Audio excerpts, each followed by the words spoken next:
All right, let's jump right in. Today, we're going to tackle a pretty wild idea. What if the entire foundation of traditional crypto, the whole thing, is based on a huge misunderstanding of what money even is? Let's explore this so-called Great Regression. So let me start by asking you a question. When you think about the most important inventions in history, what comes to mind? The printing press, right? The steam engine? The internet? Of course. But what if I told you that one of the most powerful inventions ever is basically invisible? A social technology that quietly runs our entire world. Here's a little hint.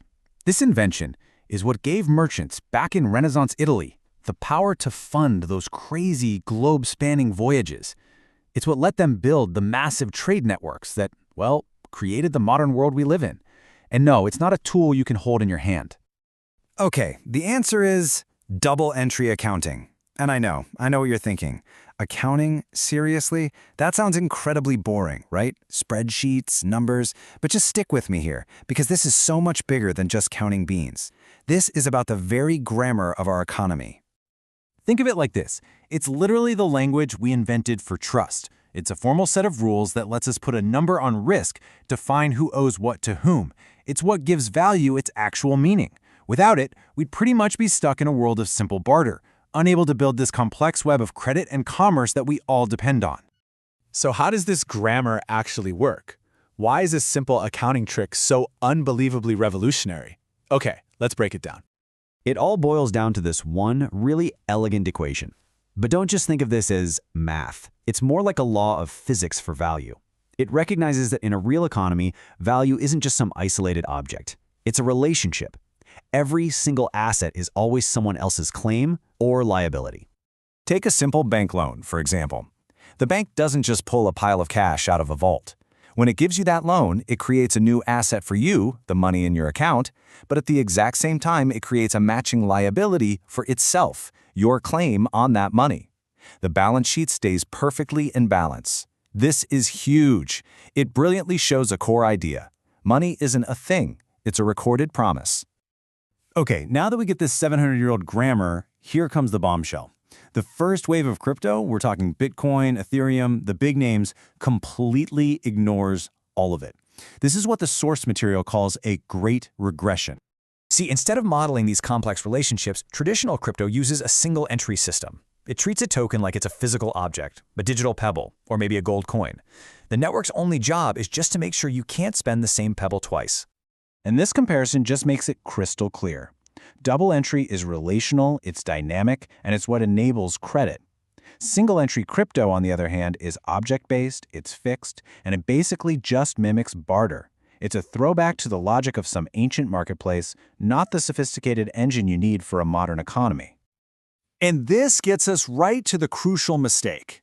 We got so excited about the awesome technology for moving these digital pebbles around that we completely forgot to ask if digital pebbles were the right thing to be moving in the first place. And this regression, it has real-world consequences. Because these tokens aren't anchored to any real balance sheet, we get that insane volatility you see every day. The whole system becomes fragile, relying on these complex, breakable wrappers to try and simulate real finance. And all of this creates this massive hidden cost, what the source calls the reconciliation tax. So what is this reconciliation tax? Well, think about it. In the real world, when Bank A sends money to Bank B, they both have to spend a ton of time and energy just making sure their separate ledgers match up. Traditional crypto doesn't fix this at all. It just creates another disconnected island that has to be reconciled with the real world, which just adds more friction. So, if this digital barter system is the problem, what's the solution? Well, it's a concept called the Internet Trust Layer, or ITL for short. Now, this is not just another coin. The ITL is a fundamental upgrade to the Internet's plumbing. The whole goal is to build that 700-year-old logic of double entry directly into the network protocol itself, making it a native language of the Internet. And this leads to a really powerful new idea: protocol trust. So what does that mean?